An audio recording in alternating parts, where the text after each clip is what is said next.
Descubra como sair do ciclo e conquistar sua liberdade financeira. Quer saber por que seu dinheiro some todo mês, mesmo você ganhando bem? Descubra as 5 armadilhas da classe média que te prendem na dívida e te afastam da riqueza. Isso aqui é uma armadilha para ratos, usada para capturar camundongos. Quando um rato cai nela, escapar se torna praticamente impossível. Da mesma forma, existe a armadilha da classe média, que se você cair nela uma vez, sair pode ser impossível por toda a vida. E aí você fica preso para sempre na classe média ou baixa, lutando financeiramente sem conseguir sair do lugar. Mas afinal, quem cria essas armadilhas? E como a gente pode se proteger delas? É exatamente isso que vamos ver nesse vídeo. Bom, primeiro precisamos saber quem está na classe média. Segundo uma pesquisa, podemos dividir assim. Famílias que ganham mais de 28 mil por mês são consideradas ricas, ou seja, classe alta. Famílias com renda entre 12.600 a 28 mil mensais fazem parte da classe média alta. Famílias com renda entre 3.980 e 12.600 fazem parte da classe média.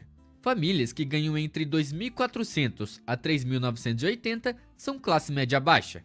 Famílias que ganham entre 1.300 a 2.400 são classe baixa. E famílias que ganham menos de 1.300 não estão nem na classe baixa, estão na pobreza ou até na pobreza extrema. Nesse vídeo vamos falar das armadilhas da classe média como um todo. Essas armadilhas são feitas para pessoas que têm dinheiro suficiente para fazer burrada com ele. E preste atenção, porque se você não entender e evitar elas, não só nunca ficará rico, como pode cair ainda mais, da classe média para a pobreza. Primeira armadilha: luxo emprestado. Em 2023, Henrique do Bugraz, um bilionário brasileiro e cofundador da fintech Brex, decidiu se casar em grande estilo. Ele fechou o Forte da Nossa Senhora dos Remédios, em Fernando de Noronha, para uma cerimônia exclusiva com cerca de 600 convidados. O evento foi tão grandioso que as flores precisaram ser transportadas de navio para a ilha. Jatinhos foram fretados, helipontos foram ativados e toda a infraestrutura local foi mobilizada para receber convidados de alto nível, incluindo rumores de que até Bill Gates estaria na lista. Agora você pode se perguntar, quanto isso representou da fortuna de Henrique? Bom, o casamento custou cerca de 10 milhões, já o patrimônio dele gira em torno de 7 bilhões. Ou seja, ele gastou apenas 0,14% da própria fortuna nessa cerimônia luxuosa. Agora compare isso com a realidade das famílias da classe média. Muitos gastam 50 a 100% da riqueza líquida em um casamento, alguns até mais que 100%, endividando-se profundamente para manter uma aparência social. Eu tenho um amigo que gastou 30 mil em um casamento, sendo que ele estava indo de mal a pior com a empresa dele. O maior problema das pessoas é o seguinte: elas querem tudo do bom e do melhor. O exemplo do casamento é só um entre tantos, porque na verdade elas querem tudo como os ricos, e querem agora. O resultado disso é que o jeito de gastar dinheiro é igual ao dos ricos, mas o jeito de ganhar dinheiro é igual ao dos pobres, trocando tempo por salário em um emprego. E quando não tem dinheiro para bancar essas coisas de rico, elas não se preocupam, porque é só pegar o empréstimo no banco, não é?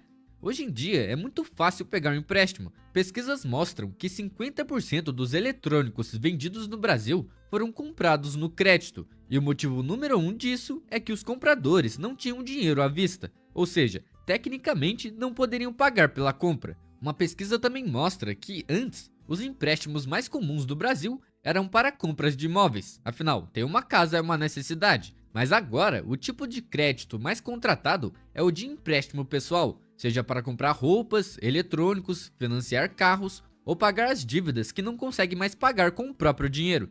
Todos esses empréstimos entram na categoria de dívida ruim, porque se você me diz, eu preciso de um empréstimo para ter onde morar, ok, isso é compreensível, mas até esse motivo ficou em segundo lugar, e os empréstimos para negócios, que poderiam gerar renda, nem aparecem na lista. E o pior é que esses empréstimos pessoais estão aumentando cada vez mais. O resultado é que estão lotando suas finanças com passivos e dívidas que só aumentam.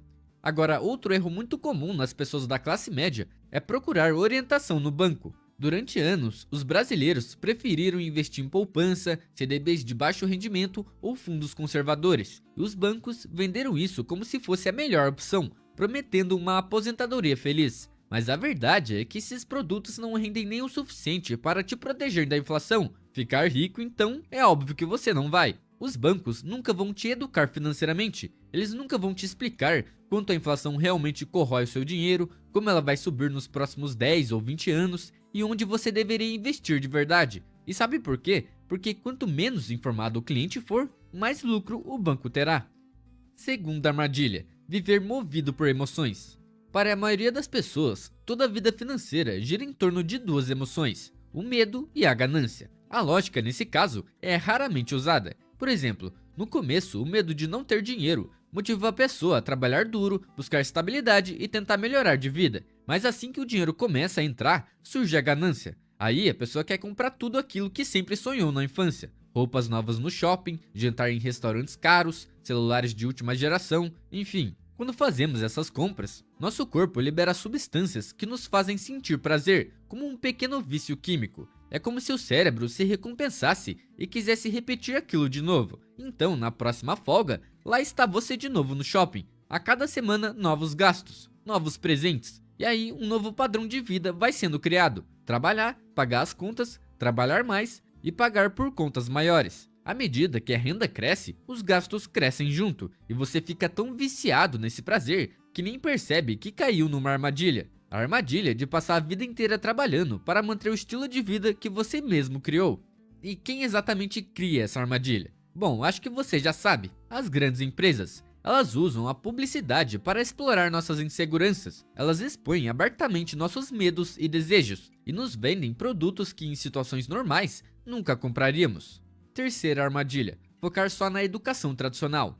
Em nosso sistema cultural, quase todos os pais têm uma mentalidade fixa: estude bem, tire boas notas, faça uma boa faculdade, conquiste um bom emprego. Só que o que acontece na prática é o seguinte: os alunos nota A, que foram os melhores da sala e sempre tiraram boas notas, acabam trabalhando para os alunos nota C, os que ficavam no fundão da sala. Várias vezes eu já ouvi dos professores falando para alguns alunos: parabéns, você tirou nota máxima, você é muito inteligente, vai ter um futuro de sucesso. E por mais que isso pareça ser verdade, que quanto maior a nota que o aluno tirar em uma prova, mais sucesso ele vai ter no futuro, a realidade é bem diferente disso. Eu tenho exemplos próximos a mim que mostram um pouco dessa realidade.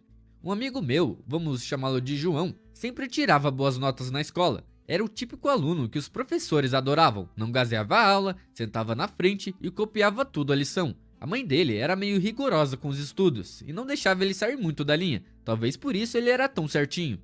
Por outro lado, eu também tenho um amigo do fundão, vamos chamá-lo de Carlos. A gente estudava no centro e íamos de ônibus pro colégio. Como a família dele era bem pobre, muitas vezes ele tinha que escolher entre gastar o dinheiro da passagem para comer ou ficar com fome até chegar em casa, já que o dinheiro era contado. E na escola, ele era o completo oposto do João. Gazeava a aula toda hora, não fazia nada de lição e por consequência reprovou 2 vezes.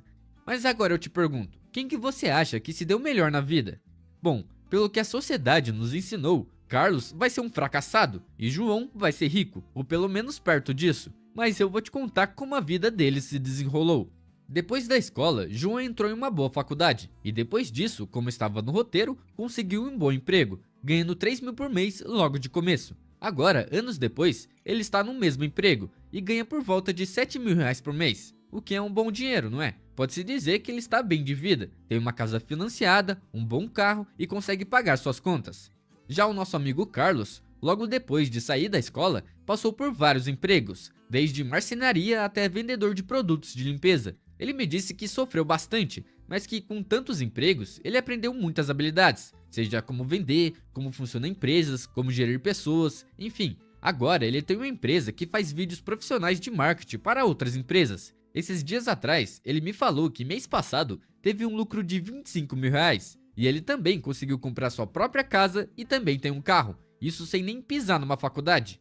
Entenda, não tô dizendo que João fracassou e nem que Carlos está melhor que João, até porque, quando eu encontro eles, João quase nunca reclama da vida, a vida dele é super tranquila, enquanto o Carlos tá sempre pensando nos BO da empresa. O que eu quero te mostrar, contando um pouco do que eu já vi, é que existem muitos caminhos para ter uma vida financeiramente boa, e uma faculdade não é garantia de sucesso.